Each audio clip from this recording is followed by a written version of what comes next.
السلام عليكم ورحمة الله وبركاته، اخواتي وبناتي وحبايبي، عاملين ايه؟ النهارده ان شاء الله نعمل مع بعض كبد وقوانص بطريقة سهلة جدا، اكلة صحية جدا جدا هتعجبكم ان شاء الله. يا رب تكون سهلة عليكم ان شاء الله، بجد حاجة كده روعة. شايفين كده شكلها معايا عامل ازاي؟ عايزة اقول لكم ريحتها قلب الدنيا. يا رب تكون سهلة عليكم ان شاء الله وتجربوها، ومتشكرة لكم جدا كومنتاتكم الجميلة اللي بتبعتوها، متشكرة لكم بجد. كلنا بنكبر مع بعض وبعض. يا رب تكون سهلة عليكم ان شاء الله، ندخل مع بعض في الخطوات عشان ما اطولش عليكم. بس انت عشان تبقي عارفة، لو حابة تاكلي الاكلة دي دايت، حلوة جدا جدا في الدايت. إيه، اكل صحي سهل جدا جدا، يا رب يكون سهل عليكم ان شاء الله. ونسمي الله يا حبايبي، نشوف المكونات اللي معانا ايه. انا عندي دي كبد وقوانص، غسلها ومتنضفه كويس جدا. انا جايبه القوانص بتاعتي شايله كل الجلد منها، الدهون اللي فيها كلها كده بالشكل ده. مش عايزه فيها اي دهون عشان تبقى صحيه معايا. تمام كده. هحتاج على الكلام ده بصل جوليان، وهحتاج طماطمايه واحده بس، وقرن فلفل حراق صغير، وعندي فلفل الوان احمر واصفر. وهنا في فص توم، فصين 2 توم بس، مع شويه كزبره ناشفه وكمون وفلفل. ولو انت حابه تضيفي اي اضافات تانية ضيفيها براحتك. انا ما ضفتش الملح خالص دلوقتي، مش هضيفهم مع بعض الا في الاخر. ندخل بقى على النار، هنحط معلقتين زيت زيتون في الطاسه بتاعتنا او في الصينيه بتاعتنا، ونشوف هنعمل فيها ايه. يا حبيبي انا حطيت معلقتين ميه زيت زيتون كده بالشكل ده في القوانص بتاعتنا، مش محتاجه الزيت يسخن قوي على فكره. على فكره ممكن نقطع الكبد والقوانص، احنا هنحط الكبد والقوانص والقلوب بتاعتهم كده بالشكل ده. بس كده.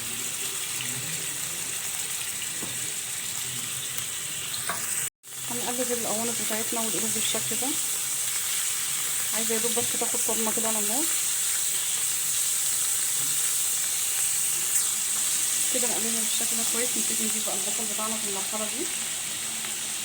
اول حاجه كده هنضيفها مع الخضار، مع الكبده بالبصل مع القوانص كده بالشكل ده. لو انت مش بتحبي زيت الزيتون ممكن تضيفي زبده او سمنه فلاحي، بس زبده نيوزيلندي طبعا. فالكلام ده لو انت بتعملي اكل صحي. لو بتعملي اكل عادي بقى زيت عادي مفيش اي مشكله، او سمنه عادي، مش هيقول لا يعني. بس نشوح البصله بتاعتنا شويه ونرجع نشوف شكلها. وكده البصله دبلت معايا شويه، نبتدي نضيف عليها شويه فلفل اسود بالشكل ده. وكده البصله بتاعتي بدات تتكرمل معايا كده بالشكل ده. شايفين لونها كده اتكرمل معايا ازاي؟ شكلها تحفه بجد.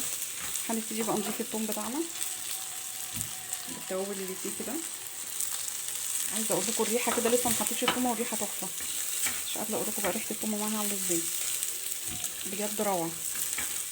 بس نسيبها تتشوح ثانيه واحده بس كده، ونضيف بقى الفلفل بتاعنا. نسيب الطماطم لاخر حاجه خالص في الاخر. نضيف كل الفلفل اللي معايا.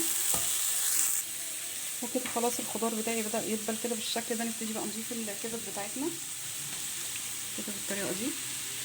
برضو زي ما قلت لكم، لو انت حابه تقطعي الكبد والقوانص قطعيها، مفيش اي مشكله كده بالشكل ده.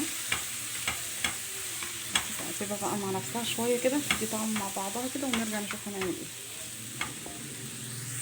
وكده الكبده بتاعتي بدات تتماسك بالشكل ده. انا هضيف قطعه قرفه صغيره كده بتديها ريحه حلوه. هضيفها كده في الاخر معايا، عشان مش بحب ريحتها كتير في الاكل يعني. هضيفها في الاخر كده يا تدي ريحه بس معايا، وهشيلها دي. عايزه اقول لكم شكلها روعه. بصوا ما شاء الله لونها تحفه بجد. بس هنبتدي نضيف الطماطم بتاعتنا بقى كده بالطريقه دي. احنا قلنا طماطميه واحده بس عشان تخلي الصوص بتاعي بس طري شويه مش اكتر. تدي الوان بقى حلوه مع بعضها كده.